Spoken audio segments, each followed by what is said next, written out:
নমস্কার, আপনারা দেখছেন 24 ঘন্টা লাইভ। আর আমি আনন্দ মুখোপাধ্যায় শুরু করছি জনতার দরবার আপনার রায়। আজকে আমাদের বিশেষ প্রতিবেদন হবে বিকাশ দুবেকে নিয়ে। এই মুহূর্তে বিকাশ দুবের এনকাউন্টার নিয়ে গোটা দেশ উত্তাল। এইসব ঘটনা দেখে শুনে মনে হচ্ছে যে উত্তরপ্রদেশের বোধহয় এটাই দস্তুর।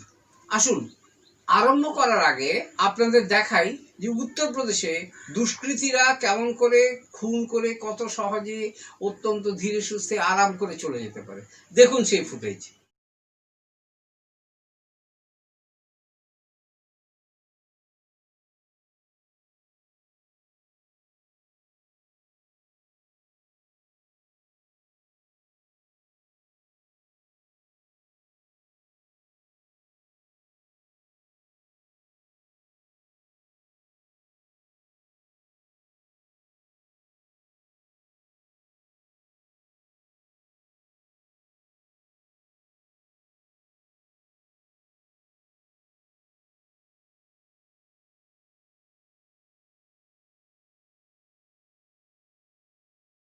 কি দেখলেন? দেখলেন তো যে একটি মিল মালিক সে মিলে ঢোকার জন্য গাড়িটিকে মেন রাস্তা থেকে বেঁকিয়ে দাঁড় করিয়েছে। সঙ্গে সঙ্গে তাকে পিছন থেকে গাড়ি এলো, অত্যন্ত ধীরে সুস্থে নামলো, গুলি করলো, ফিরে গেল, আবার ফিরে এসে আবার গুলি করলো, করে আরামসে চলে গেল। এই হচ্ছে উত্তরপ্রদেশ। আর এইরকম এই উত্তরপ্রদেশেই বিকাশ দুবে একটা আতঙ্কের নাম হয়ে গেছিল। বিকাশ দুবেকে এনকাউন্টারে মারা হয়েছে বলে খবর আছে। পুলিশ বলছে আমরা এনকাউন্টারে মেরেছি। আর এই পুলিশের দাবি নিয়ে এই মুহূর্তে দেশের জনতা পুরো দুটো ভাগে ভাগ হয়ে গেছে। একদল বলছেন যে দুষ্কৃতীদের এটাই প্রাপ্য, আর অন্য দলের বক্তব্য হচ্ছে যে গণতন্ত্রের স্তম্ভ জুডিশিয়ারি অর্থাৎ বিচার ব্যবস্থা তো তাহলে কোনো মূল্যই নেই, কারণ বিচার ব্যবস্থার রায় বেরোয় যে শাস্তি প্রদান করে, সেই শাস্তি তো পুলিশই দিয়ে দিল, তাহলে বিচার ব্যবস্থার কি দরকার আছে এই দেশে। আর এইসব দোলাচলের মধ্যে আমরা শুরু করব আজকের প্রতিবেদন। পৃথিবীর বৃহত্তম গণতন্ত্রে এই এনকাউন্টারে কি কোনো দরকার ছিল? আসুন দেখছি সেই প্রতিবেদন। এসব কথা বলতে গেলে বিকাশ দুবের আগের কীর্তির সম্বন্ধে আপনাদের একটু পরিচিত হওয়ার দরকার। কেননা যদিও আপনারা সবাই জানেন যে বিকাশ দুবেকে এনকাউন্টারে মারা হয়েছে এবং বিকাশ দুবে কে ছিল তার একটা মোটামুটি ধারণা আপনাদের আছে, তবুও এই প্রতিবেদনের খাতিরে আমাকে সেটুকু বলতেই হবে। এই বছরের 23 জুলাই একটি এনকাউন্টারে একজন ডিএসপি সমেত সর্বসমেত মোট 8 জন পুলিশকে, তার মধ্যে সাব ইন্সপেক্টর আছেন, তার মধ্যে এসআই আছেন, কনস্টেবল আছে, সবাইকে মেরে ফেলা হয়েছিল। মেরেছিল এই বিকাশ দুবে এবং তার দল। আর এই নিয়েই সেদিন থেকে বিকাশ দুবে হয়ে গেল মোস্ট ওয়ান্টেড অপরাধী। আমরা দেখাবো আপনাদের সেই ভিডিও।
आज रात से ही सभी अधिकारी लगातार कॉम्बिंग कर रहे थे। जो भी आसपास के एरियाज हैं, जंगल हैं, उनकी लगातार हम लोग कॉम्बिंग कर रहे थे। उसी कॉम्बिंग के दौरान ये सूचना मिली थी कि जंगल में कुछ अपराधी देखे गए हैं जो वहाँ पर छिपे हुए हैं। इस सूचना पर हमारी कई टीमें मिलकर के वहाँ पर पहुँची और वहाँ पर अपराधियों ने पुलिस के ऊपर गोलीबारी करी। जवाबी गोलीबारी में 2 अपराधी जो हैं इसमें मारे गए हैं। 2 पुलिसकर्मी हमारे इंजर्ड हुए हैं, उनको इलाज के लिए भेजा गया है। साथ ही अपराधियों के पास से असले भी बरामद हुए हैं, जिसमें से एक असला जो पुलिस का लूटा हुआ असला है वो भी अपराधी के पास से मिला है। इनके 3 और साथी थे, वो मौके से भागने में कामयाब हुए हैं, लेकिन उनके लिए लगातार हमारी पेट्रोलिंग जारी है। और जो कानपुर देहात जनपद है, सिवली एरिया है, वहाँ पर भी टीमें लगाई गई हैं। उस क्षेत्र में उनके भागे जाने की संभावना। দেখলেন তো, সাম্প্রতিককালে এটাই ছিল বিকাশের সব থেকে বড় অপরাধ। এরপরেই উত্তরপ্রদেশের পুলিশ তাকে জালে আনতে তৎপর হয়ে ওঠে। কিন্তু কেন? তার উত্তর দিয়েছেন বিরোধীরা। তারা বলছেন এই এনকাউন্টার সত্যি নাকি ভুয়ো। বিকাশ দুবের এই এনকাউন্টারের পর শুরু হয়ে গেছে রীতিমতো রাজনৈতিক চর্চা। সব বিরোধীরা এক সুরে প্রশ্ন করেছেন অপরাধী মৃত্যু হলো, কিন্তু তাকে যে রাঘব বোয়ালরা এতদিন ধরে রক্ষা করে এসছে, তা যাদের ছত্রছায়ায় বেড়ে উঠেছিল বিকাশ দুবে, তাদের কি হবে? শুক্রবার বিকাশ দুবের এনকাউন্টার হওয়ার খবর নিশ্চিত হওয়ার পর জম্মু ও কাশ্মীরের প্রাক্তন মুখ্যমন্ত্রী ওমর আবদুল্লাহ টুইট করেন। তিনি টুইটে লেখেন, মৃতেরা কোনো গল্প বলে না। সরাসরি টুইটারে কারোর নাম না করলেও তিনি তার এই টুইটের ইঙ্গিত কোন দিকে ছিল বুঝতে অসুবিধা হয় না। अब देखिए ना, 8 पुलिस वालों को घेर कर मारने वाला कुख्यात अपराधी विकास दुबे मंदिर के गार्ड के हाथ आ गया। कुछ नहीं हुआ, लेकिन जैसे ही वो यूपी पुलिस के हाथ आया, घंटों के भीतर कथित न्याय हो गया। कोई तहरीर नहीं, कोई तारीख नहीं, ना ही अदालत की जगह। पुलिस ने खुद ही फैसला सुना दिया। विकास दुबे को सजाए मौत दे दी गई पुलिस की गोली से। इसीलिए हम कहते हैं, भारत की पूरी न्यायपालिका का काम अब यूपी पुलिस को सौंपे जाने का वक्त आ गया है। मैं विकास दुबे हूं, कानपुर वाला। हवाई नहीं यार, गाड़ी नहीं। अरे यार अंदर ले लो यार, शर्मा जी में मरवाओगे।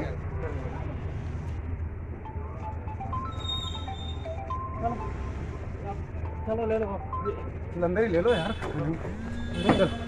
विकास ने जो किया उसके लिए किसी भी तरह की सहानुभूति नहीं, किसी भी कानून का पालन करने वाले नागरिक को नहीं हो सकती।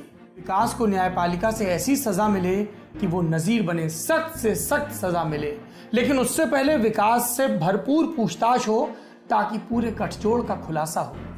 पर ऐसा नहीं हुआ। एक वीडियो दोबारा देख लीजिए, जो वो ठसक के ऐलान की जगह मदद की गुहार जैसा लग रहा है।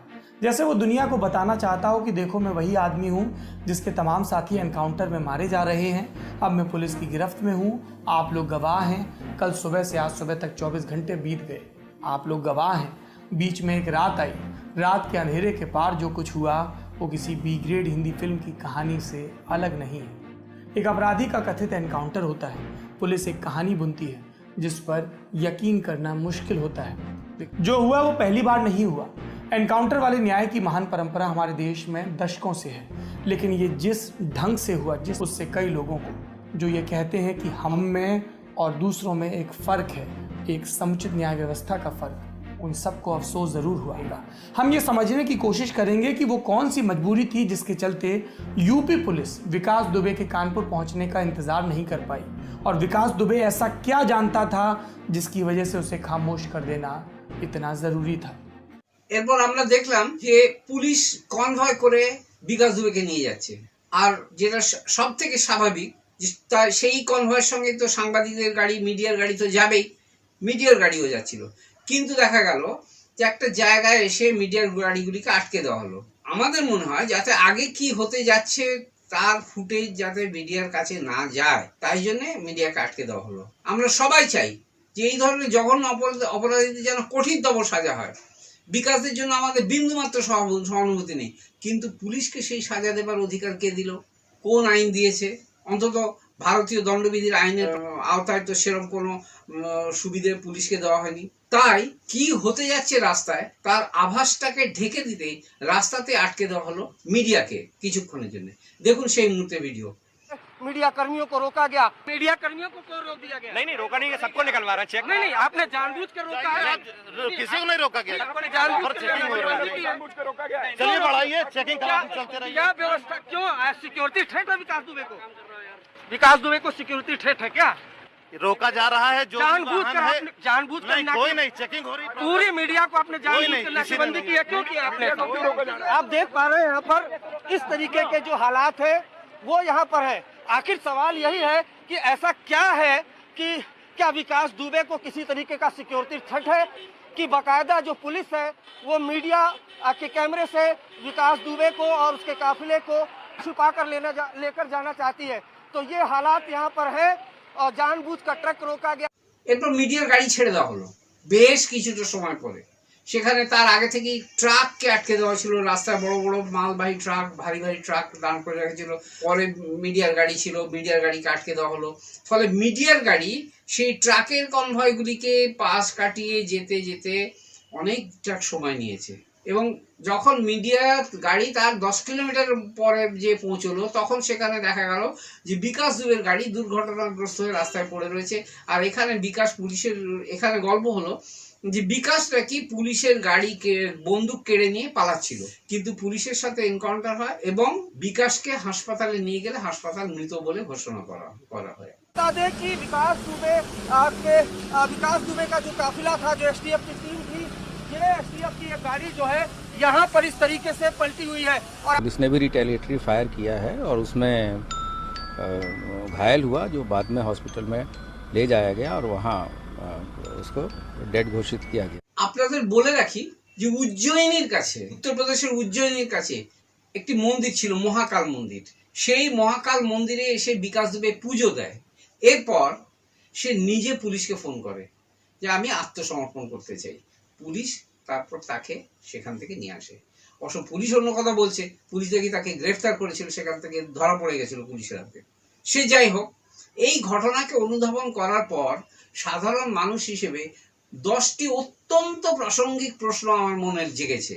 আমরা সেই প্রশ্নগুলি আপনাদের কাছে রাখবো এইটা জানতে যে তা থেকে আপনাদের কি মনে হলো। আসি এবার আমাদের প্রশ্নে। আমাদের প্রথম প্রশ্ন, বিকাশ দুবে উজ্জয়িনী মন্দিরে আত্মসমর্পণ করেছিল বা পুলিশ তাকে ধরেছিল, যাই হোক, কিন্তু উজ্জয়িনী থেকে কানপুর আনার জন্য ট্রানজিট রিমান্ড কেন নেওয়া হয়নি? আপনাদের বলে রাখি যে কানপুর থেকে উজ্জয়িনী থেকে কানপুরের দূরত্ব হচ্ছে 675 কিলোমিটার। আইন বলে যে একটি মানুষকে গ্রেপ্তার করার পর তাকে 6 ঘন্টা 12 ঘন্টার মধ্যে তাকে আদালতে সমর্পণ করতে হয়, আদালতে নিয়ে যেতে হয়। সেখান থেকে যদি অন্য রাজ্যে যেতে হয় তাহলে তার পুলিশি রিমান্ডের প্রয়োজন হয়। কিন্তু এক্ষেত্রে দেখা যাচ্ছে যে পুলিশ তাকে উজ্জয়িনী থেকে ধরার পরেও কিন্তু কানপুর নিয়ে আসার সময় কোনো ট্রানজিট রিমান্ড নেয়নি, কারণ পুলিশই ভালো বলতে পারবে। আমাদের দ্বিতীয় প্রশ্ন, যে উজ্জয়িনীতে যে মন্দিরেতে বিকাশ দুবে স্যারেন্ডার করেছিল, তাহলে পরে যদি স্যারেন্ডারই করে থাকে তাহলে সে পালাতে যাবে কেন? আর এখানে একটা প্রাসঙ্গিক তথ্য আপনাদের দিয়ে রাখি যে বিকাশ দুবে কিছুদিন আগেই তার পায়ে অপারেশন হয়েছিল এবং তার পায়ে দুটি লোহার রড বসানো আছে, সে কিন্তু ভালোভাবে দৌড়তে পারত না। আসছি আমাদের তৃতীয় প্রশ্নে, বিকাশকে কি হাতকড়া পরানো হয়েছিল? তাহলে সে পুলিশের অস্ত্র কেড়ে নিল কি করে? আর যদি না পরানো হয়ে থাকে তাহলে এত বড় একটা সাংঘাতিক অপরাধী যে তাকে হাতকড়া না পরিয়ে কেন নিয়ে যাওয়া হচ্ছিল, এর জবাব কি পুলিশ দেবে? তো আমাদের চতুর্থ প্রশ্ন, বলা হচ্ছে যে বিকাশ দুবে নাকি একটি জওয়ানের কাছ থেকে তার অস্ত্র কেড়ে নিয়ে আর দৌড়তে শুরু করে।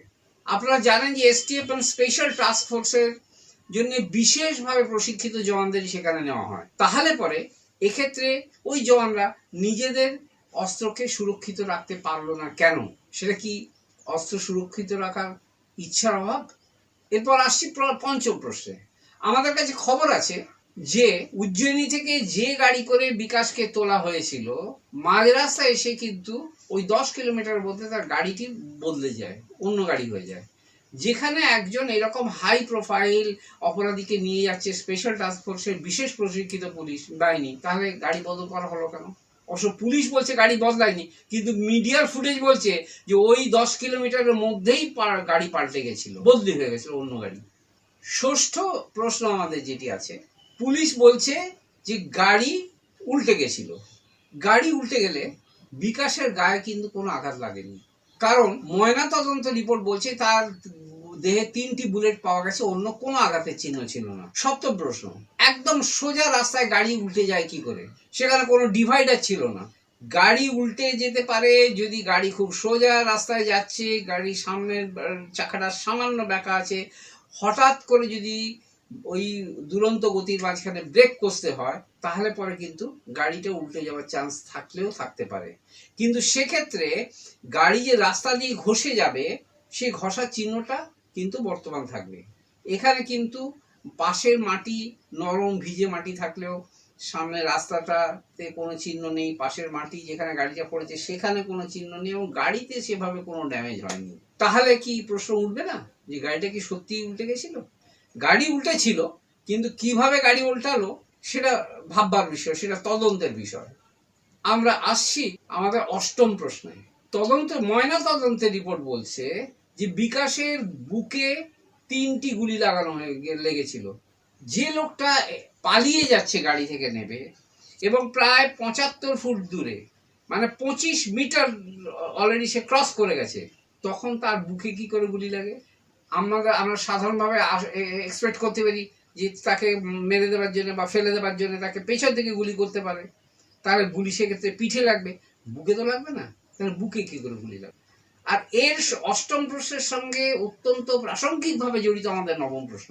বলা হচ্ছে যে উজ্জয়িনী থেকে যখন বিকাশকে কানপুরের দিকে নিয়ে যাওয়ার জন্য অভিযান শুরু করা হয়, মানে যখন তাদের কনভয় শুরু হয়, সেই সময় বিকাশকে বুলেট প্রুফ জ্যাকেট পরিয়ে দেওয়া হয়েছিল।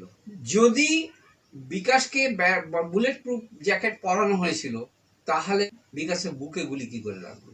তবে কি বলতে হবে হয় বুলেট প্রুফ জ্যাকেট পরানোর কথাটা পুরোটাই রটনা, অথবা যদি সত্যি হয়ে থাকে তাহলে পরবর্তীকালে তাকে বুলেট প্রুফ জ্যাকেটটা খুলে নেওয়া হয়েছিল।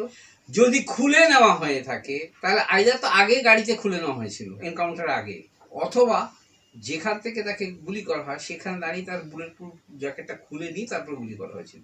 এর দুটোর কোন পসিবিলিটিটা তদন্তে আসবে, তদন্তে বেরোবে আমরা জানি না, কিন্তু আমরা আপনাদের সামনে রাখলাম এই দুটো পসিবিলিটি। আর এছাড়া ময়নাতদন্তে আরো একটা কথা বলছে যে এই 3টি গুলির দাগ ছাড়া বিকাশের দেহে কোনো রকম আঘাতের কোনো চিহ্ন ছিল না। তাহলে যদি গাড়িটা উল্টে যাবে, অ্যাক্সিডেন্ট করবে, সেখানে বাকি অন্য কনস্টেবলরা জখম হবে, কিন্তু বিকাশ জখম হবে, এটা কি বিশ্বাসযোগ্য? এবার আসছি আমরা আমাদের দশম এবং শেষ প্রশ্নে। রাস্তায় মানে অকুস্থলের 10 কিলোমিটার আগে কেন মিডিয়ার গাড়িকে আটকে দেওয়া হলো?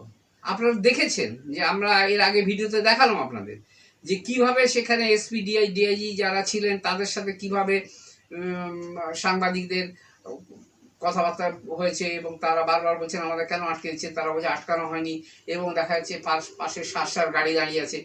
সবটাই কিন্তু একটু সময় কেনার জন্য, এই যে এর মধ্যে আমরা কাজটা শেষ করে দেবো। এই প্রশ্নগুলো আমরা আপনাদের কাছে রাখলাম।